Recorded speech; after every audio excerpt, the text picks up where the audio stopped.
Papai mandou uma mensagem: você não está convidada para o aniversário da mamãe. A família decidiu que você é uma vergonha. Minha irmã comentou: finalmente. Eu sorri e respondi: então agora a família vota com o meu dinheiro? Logo depois, fechei todas as contas que eles usavam, incluindo o depósito do local da festa. 4 dias depois, meu celular explodiu de ligações perdidas. Meu relacionamento com a família já estava desgastado há tanto tempo quanto eu podia lembrar. Não era aquele tipo de drama barulhento, com pratos quebrando, era mais um desprezo silencioso, envolto em educação. Insultos educados, desaprovação educada, lembretes educados de que eu nunca fui realmente como eles. Eu era a que saiu de casa cedo demais, que não ia à igreja, que arranjou um emprego em finanças em vez de entrar no negócio imobiliário da família, que nunca se casou, nunca teve filhos e, o pior de tudo, não parecia sentir vontade de se desculpar por nada disso. Não houve um único momento que destruiu tudo, foram pequenas rachaduras ao longo da vida. Como quando contei ao papai que comprei meu primeiro apartamento e ele só perguntou se era em um bairro decente.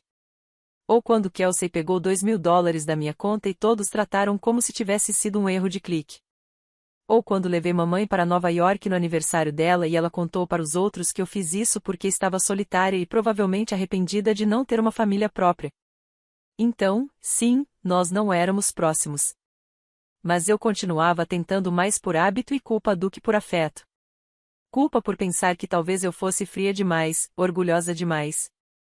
Foi por isso que eu mesma paguei o depósito da festa de aniversário da mamãe. Era para ser uma surpresa, um jantar chique num terraço no centro, com bar aberto, 10 ao vivo, buffet completo, o pacote inteiro. Eles escolheram a data e eu cuidei da logística, porque você é tão boa com essas coisas. Papai não ofereceu dividir os custos. Kelsey, claro, nem pensar. Mas eu aceitei, como sempre fazia. Então veio a mensagem. Quinta-feira, 7h14 da manhã. Sem aviso, sem contexto, você não está convidada para o aniversário da mamãe. A família decidiu que você é uma vergonha. Eu nem tinha terminado o café. Fiquei olhando pro celular, tentando entender se era uma piada. Poucos segundos depois, veio uma notificação. Kelsey tinha comentado finalmente em um post do papai no Facebook sobre as flores da festa. Eu nem tinha visto o post, só a reação presunçosa dela. Não respondi na hora. Levantei da cama, sentei em frente ao notebook. Não chorei, não desabafei. Abri o painel do fundo fiduciário da família e comecei a agir. O que eles nunca entenderam é que a boa com números não é apenas um traço de personalidade, é poder. Poder silencioso. Chato por fora, perigoso quando usado direito. Em menos de 2 horas, eu tinha cancelado o local, o buffet, a banda, bloqueado o fundo da família, congelado a conta de emergência, sinalizado o cartão de crédito do papai para revisão e fechado aquela continha paralela que Kelsey usava como caixa eletrônico pessoal, a mesma que eu reabastecia sempre que ela esquecia de pagar o aluguel. E depois fui trabalhar, como se fosse um dia normal. 4 dias se passaram em silêncio. Nem mesmo o meme passivo-agressivo de Kelsey, o que era raríssimo. Aí chegou o domingo, 11h03 da manhã. E o dilúvio começou. Chamadas perdidas. Primeiro foi mamãe, depois papai, depois 2 tios, então Kelsey, 6 vezes seguidas. As mensagens de voz começaram a se acumular, acompanhadas de notificações de gente com quem eu não falava há anos. De repente, todo mundo queria saber o que tinha acontecido, onde estava o dinheiro, porque o local da festa ligou dizendo que a reserva havia sido cancelada e o reembolso já processado. Eu ignorei cada uma delas. A essa altura, já não se tratava de dinheiro. Era questão de dignidade. Eu tinha passado anos sendo o saco de pancadas financeiro da família, a confiável, a responsável, a que ficava calada e mantinha a carteira aberta. Mas bastou eu me tornar inconveniente, e fui cortada como se nunca tivesse importado. Tudo bem, que façam a festa sem mim. Quero ver até onde conseguem ir sem a vergonha da família pagando por tudo. Na segunda-feira, o silêncio virou caos. Acordei com 2 e-mails, um do papai, outro da minha prima Mel, aquela que não me mandava mensagem desde 2019, quando pediu ajuda para conseguir emprego na minha empresa. Os 2 textos eram longos, confusos e cheios de desculpas. Papai começou com o não vamos exagerar as coisas e terminou com uma ameaça disfarçada sobre a lealdade familiar. Mel escreveu, não quero tomar partido, mas, e passou 5 parágrafos tomando dele. Segundo ela, cancelar tudo sem aviso tinha sido cruel, e as pessoas já tinham feito planos. As pessoas, no caso, eram ela e 2 amigas que iam usar o open bar para fazer networking. Eu nem perdi tempo respondendo. Não havia mais nada a explicar. A verdadeira comédia começou à tarde, quando Kelsey começou a mandar mensagens. Eu já sabia que viria. Primeiro, a fúria em letras maiúsculas, você cancelou a festa? Depois, qual o seu problema? É o aniversário da mamãe, sua egoísta maluca. Algumas horas depois, tentou um tom mais brando, a gente só tava brincando. O papai não quis dizer daquele jeito. Logo em seguida veio o clássico, tanto faz. Isso nem é sobre você. E, por fim, quando nada funcionou, ela partiu para o golpe final, você é seriamente instável. Precisa de ajuda. Eu nem abri a última. Só vi a notificação aparecer enquanto tomava meu segundo café e deixei morrer na tela bloqueada. Nenhum deles ainda tinha entendido o que eu realmente tinha feito. Eles achavam que era apenas sobre a festa, sobre o cancelamento, mas não era. Aquilo era só a superfície. O verdadeiro estrago ainda estava por vir. Eles só não tinham percebido que as paredes já estavam desabando. O fundo de emergência? Sumiu. Eu me retirei legalmente como fiadora secundária da segunda hipoteca do papai, aquela que ele abriu usando o fundo familiar para construir aquela cozinha externa horrenda da qual ele tanto se gabava. Só esse movimento já ia alcançá-lo em menos de um mês. O cartão de crédito que Kelsey usava para despesas da faculdade, mas que servia mais para Starbucks e cosméticos? Encerrado. A pequena poupança paralela que mamãe usava discretamente para pagar o seguro do carro da Kelsey todo mês? Quitada. Eu não peguei o dinheiro. Eu apenas redirecionei o dinheiro de volta para o fundo da família. Pronto, sem acesso. Na quarta-feira, já era óbvio que a verdade estava alcançando todo mundo. O local da festa tinha sido reservado por outra pessoa, o trio de jazz arranjou outro evento e o buffet me mandou um e-mail alegre confirmando que o reembolso havia sido processado descontando, claro, a taxa de cancelamento. Papai ficou furioso com isso. Ligou 3 vezes para minha linha do escritório e deixou uma mensagem dizendo que eu não tinha o direito de fazer aquilo. Eu encaminhei a gravação para o meu advogado e apaguei. Naquela noite, vi que Kelsey postou um story no Instagram, ela na cama, com um pote de sorvete, o rímel borrado e uma colher erguida como se fosse uma arma. A legenda dizia, família às vezes é um saco. Ela sempre quis ser a vítima. Passou anos escapando de tudo, mas agora estava perdendo o controle e eu sabia que isso a estava destruindo por dentro. Mas o que realmente me pegou de surpresa veio depois. Quinta-feira de manhã, 8h22. Uma mensagem da mamãe, podemos conversar? Só isso. Sem emojis, sem ponto final, sem drama. Ela nem pediu nada. A mensagem ficou ali, na tela, o dia inteiro, enquanto eu tentava decifrar o que ela realmente queria dizer. Tinha sido ideia dela. Ela sabia o que papai e Kelsey disseram. Ou estava apenas tentando consertar o estrago agora que a festa tinha virado cinzas. Eu não respondi. Ainda não. Porque, naquele ponto, eu já estava vendo tudo desmoronar e estava só começando. Na sexta de manhã, tudo virou de cabeça para baixo. Kelsey acordou com a conta corrente no vermelho, o cartão de crédito bloqueado e o celular vibrando com falhas de pagamento automático. Ela me ligou 5 vezes seguidas. Eu não atendi. Depois mandou mensagem: o que você fez? O que eu fiz foi, finalmente, parar de financiar a minha própria humilhação. E o que eles fizeram foi cometer o erro de achar que eu continuaria fazendo isso para sempre. Na sexta tarde, Kelsey me mandou um pedido no Venmo de $400. A nota dizia, aluguel, por favor. Como se nada tivesse acontecido. Como se a gente não tivesse queimado a última ponte e assistido ela afundar. Fiquei olhando para aquilo por um minuto inteiro antes de recusar. Sem resposta, sem comentário. Só recusei. 1 hora depois, ela ligou de novo. 2 vezes. Depois, de um número bloqueado que eu também ignorei. Dessa vez, deixou um recado chorando. Algo sobre estar presa no contrato de aluguel e sem dinheiro para comprar comida. Apaguei antes de terminar de ouvir. A ironia de ser chamada de a vergonha por alguém que não comprava o próprio shampoo há 6 meses não passou despercebida. No fim de semana, o resto da família finalmente começou a entender o que realmente tinha acontecido. Recebi mensagens de 2 tias e de um primo do papai perguntando se eu consideraria devolver pelo menos parte do dinheiro da festa. Aparentemente, todos eles tinham contribuído com algo decoração, lembrancinhas personalizadas, tudo agora inútil.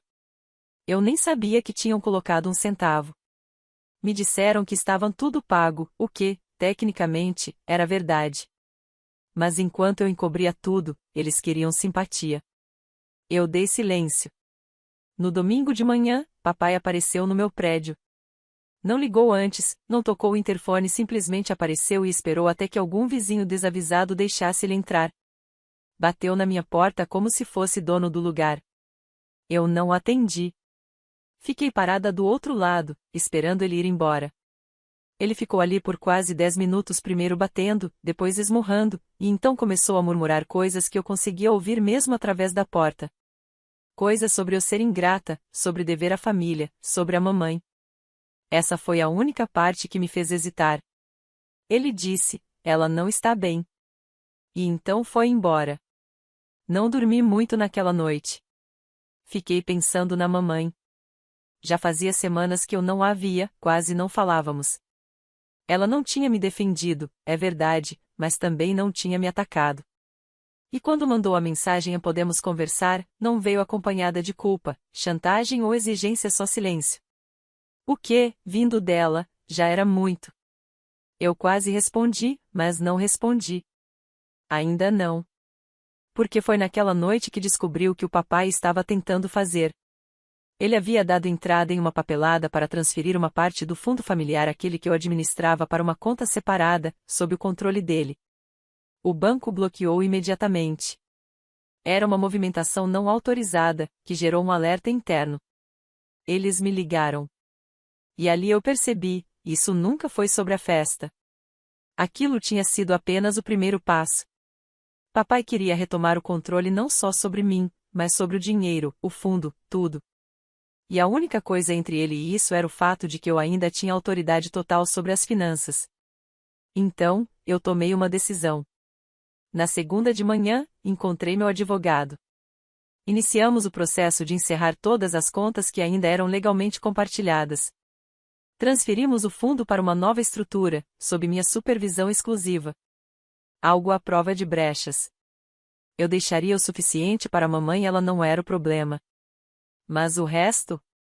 Encerrado. Naquela mesma noite, Kelsey postou um story chorando dentro do carro, falando sobre a traição, famílias destruídas e como algumas pessoas só se sentem poderosas quando machucam os outros. Ganhou dezenas de coraçõezinhos e comentários dramáticos. Eu nem assisti até o final, porque enquanto ela fazia cena no Instagram, papai já estava tramando o próximo passo e nenhum deles sabia o que a mamãe estava prestes a fazer. Na tarde de terça-feira, recebi uma mensagem dela: "Venha em casa na quarta, às 19 horas. Todos estarão aqui. Por favor."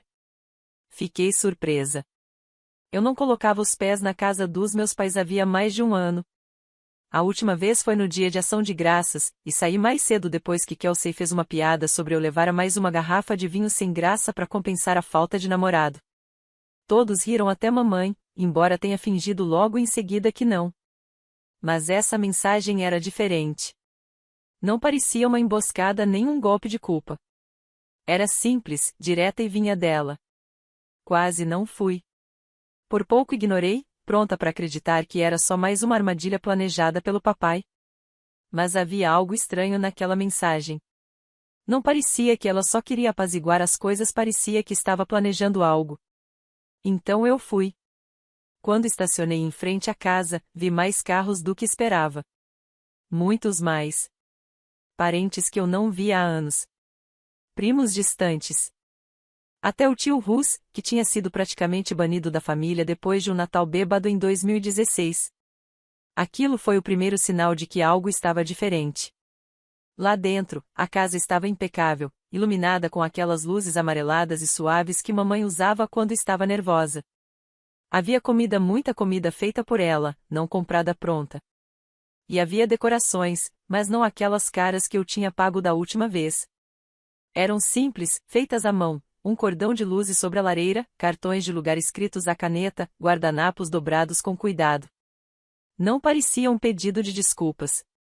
Parecia alguém tentando recuperar o controle, reconquistar algo perdido. Mamãe estava na cozinha quando entrei. Não me abraçou, apenas fez um leve aceno de cabeça como se estivéssemos prestes a assinar um tratado de paz. E então eu disse a eles que isso ia acontecer.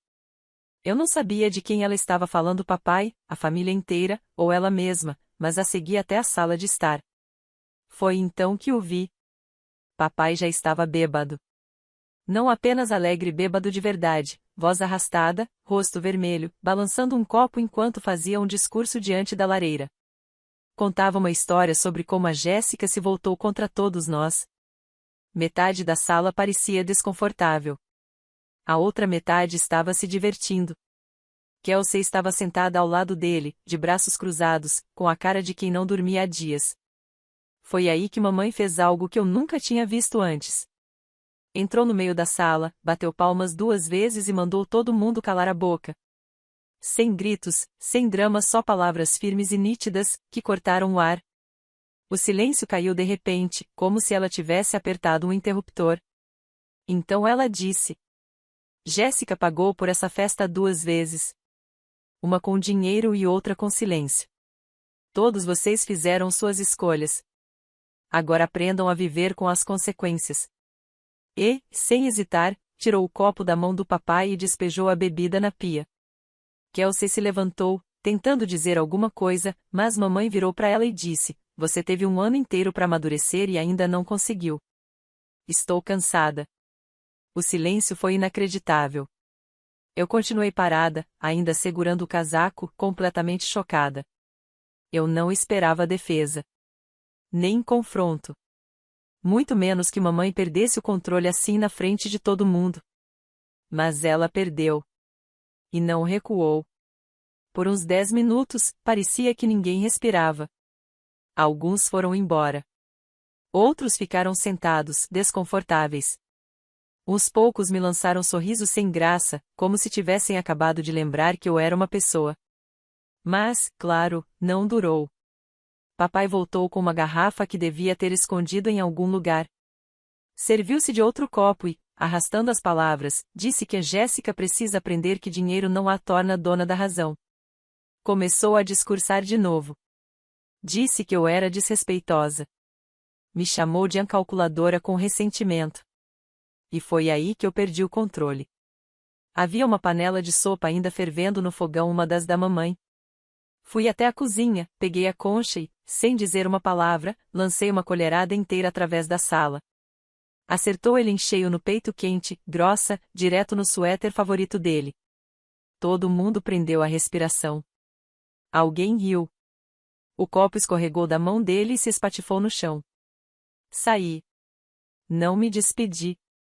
Nem olhei para trás. A tensão não desapareceu, ela me seguiu até a porta, mas, dessa vez, não ficou nos meus ombros. Ficou naquela casa. E, pela primeira vez em anos, dirigi de volta para casa sentindo que eu não era a pessoa que precisava ser consertada. Não ouvi nada de ninguém por 3 dias. Nenhuma ligação, nenhuma mensagem, nem mesmo uma daquelas histórias passivo-agressivas da Kelsey no Instagram jogando indiretas. Silêncio total. E eu acolhi como umas férias atrasadas do barulho constante que eu nem percebia que me cercava há tanto tempo. Mas não era paz. Era uma pausa. Daquelas pesadas, artificiais, em que você sabe que algo está à espreita, do lado de fora da porta algo inacabado, algo que ninguém quer dizer em voz alta ainda. Eu ficava olhando o celular feito uma idiota, meio esperando uma mensagem da minha mãe, meio temendo que fosse do meu pai, tentando distorcer tudo como sempre fazia. Nenhuma das duas veio. No domingo à noite, por pura curiosidade e tédio, abri o Facebook. Quase nunca uso, mas queria ver se alguém tinha postado algo sobre o que aconteceu. Minha mãe tinha. Ela postou 5 fotos do jantar. Uma da mesa cheia de comidas feitas por ela.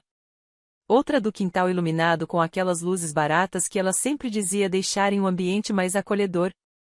Uma da sopa, a mesma panela que eu, e 2 fotos borradas das pessoas circulando pela sala, incluindo eu, ao fundo, ainda segurando meu casaco.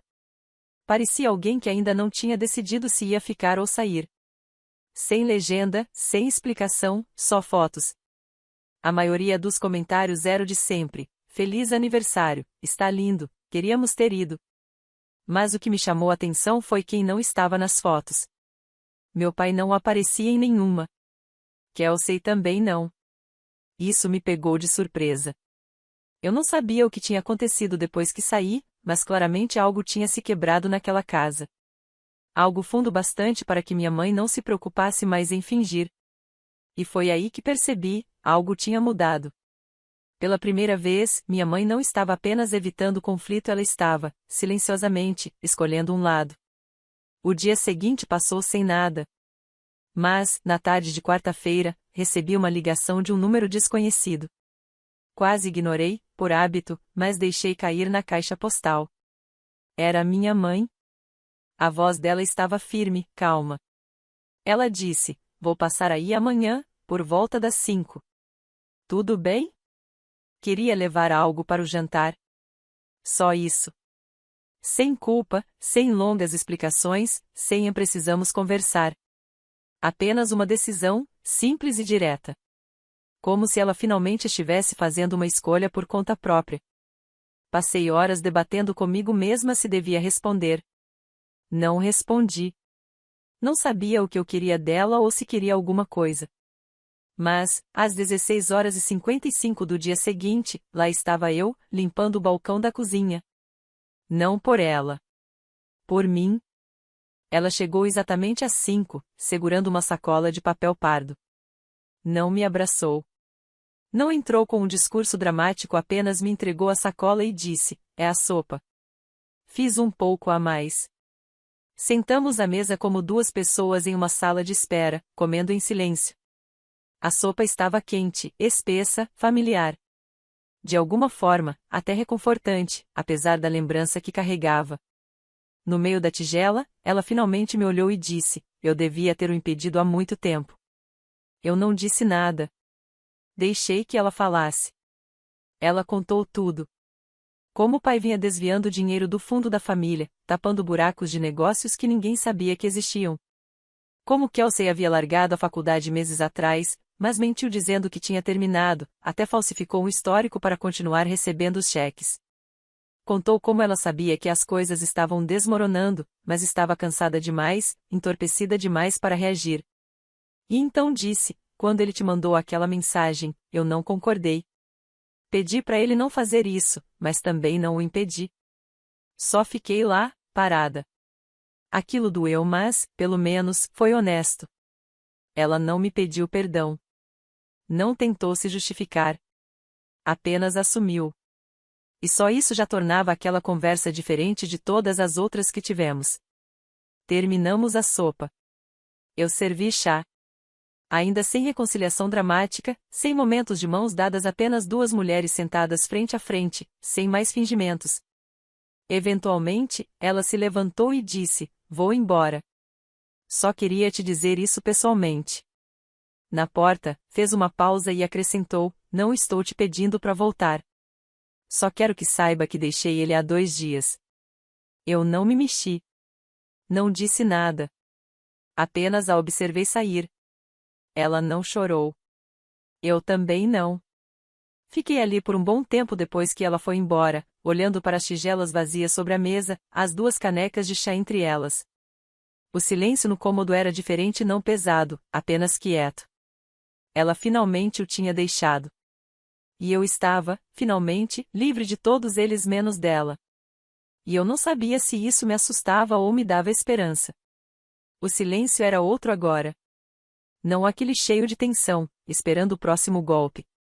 Era o silêncio que vem depois de uma tempestade ainda bagunçado, sim, com galhos quebrados e destroços espalhados, mas em paz, de um jeito novo.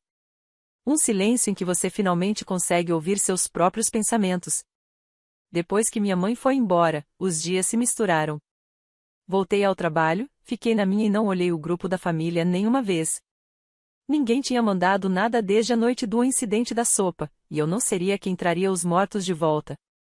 Kelsey também não procurou. Imaginei que estivesse se virando. Sem o meu dinheiro, ela teria que começar a tomar decisões de verdade. Não aquelas que você posta com uma música triste e uma selfie chorando, mas as que vêm com consequências reais. Imagino as contas atrasadas se acumulando, os avisos de cobrança chegando, e a realidade batendo de frente com ela, a verdade de quem realmente bancava o estilo de vida dela, finalmente impossível de negar. Eu não sentia pena dela. Não mais. O pai também ficou em silêncio, talvez por vergonha, talvez por estratégia. Provavelmente pela segunda opção. Eu já sabia demais para acreditar que um homem como ele algum dia sentiria culpa. Ele devia estar apenas esperando o momento certo, planejando uma forma de recuperar o controle. Mas agora a porta estava fechada. Legalmente, financeiramente, emocionalmente ele não tinha mais nada com que pudesse me prender de novo. A única que voltou foi minha mãe. Uma semana depois daquela noite, ela mandou uma mensagem cedo, num domingo de manhã. Quer tomar um chá? Simples assim. Sem perguntas, sem explicações. Fiquei olhando para aquilo por um tempo, depois respondi, venha quando quiser. Ela chegou pouco depois do meio-dia. O mesmo casaco de sempre, o cabelo preso, um olhar cansado, mas não derrotado. Algo diferente, talvez serenidade. Trouxe uma caixa nova de chá de camomila com mel e sentou-se à minha frente, como se já tivéssemos feito aquilo centenas de vezes antes. Mas não tínhamos. Não assim. Não sem fingimentos. No início, quase não falamos. Eu fervi a água, e ela abriu o guardanapo ao redor da xícara como se fosse parte de um ritual. Por um tempo, o único som foi o do bule esfriando lentamente. Até que, enfim, ela falou, eu o deixei 2 dias depois da festa. Assenti. Não pedi detalhes. Eu acreditei. Disse que estava morando com a tia Lana por enquanto. Que não quis levar nada dele, nem a casa, nem pensão, nada. Só queria sair, ter paz. Falou que estava trabalhando meio período numa floricultura ali perto, onde os donos não faziam perguntas e deixavam o rádio ligado o dia inteiro. Então veio a pergunta que eu sabia que viria: esperei demais? Não respondi. Não sabia como. Eu ainda não estava pronta para fingir que tudo podia ser consertado só porque ela finalmente o deixou. Mas também não podia ignorar o fato de que, de alguma forma, ela tinha escolhido a si mesma e talvez, um pouco, também a mim. Ela não insistiu. Só bebeu o chá e olhou em volta do apartamento, como se o visse pela primeira vez. Depois de um tempo, sorriu um sorriso pequeno, quase imperceptível e se levantou para ir embora. Na porta, fez uma pausa e disse: eu sei que não estive presente quando devia. Mas agora enxergo tudo com mais clareza. Espero que isso signifique alguma coisa. Assenti.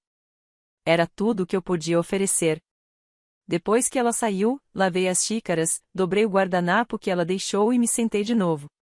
Não houve alívio dramático, nem sensação de encerramento cinematográfico, apenas uma compreensão silenciosa. Eu sabia que não voltaria àquela versão da família, aquela em que eu me sacrificava para manter todos unidos. Aquela versão acabou. Queimou. Afundou. Não bloqueei ninguém. Não saí do grupo da família. Não fiz discurso algum. Eu simplesmente parei de esperar ser tratada melhor. Agora, quando entro no meu apartamento, o lugar parece diferente. Como se, finalmente, fosse meu. Não mais uma cela entre obrigações, nenhum depósito de culpa. Apenas meu. Às vezes penso em Kelsey, se ela ainda finge que está tudo bem, ou se finalmente está encarando o caos que criou. Penso no meu pai e em como o mundo dele deve estar silencioso agora que não há mais ninguém para limpar a bagunça. Mas, na verdade, penso mais na minha mãe. Em como ela ainda manda, de vez em quando, uma mensagem com um emoji de flor ou uma receita que encontrou. Ela não pede nada. Só se aproxima com delicadeza, em silêncio e, por enquanto, isso é o suficiente. Demorou muito tempo para eu parar de me enxergar como o fracasso da família, a decepção, a peça que nunca se encaixava. No fim, descobri que o problema nunca fui eu só fui a primeira a perceber o que realmente estava acontecendo. E quando você para de financiar a própria humilhação, quando deixa de se encolher para caber no conforto dos outros, percebe o quanto de espaço sempre teve. Ainda estou aprendendo a ocupar esse espaço. E, desta vez, ninguém mais tem direito de opinar.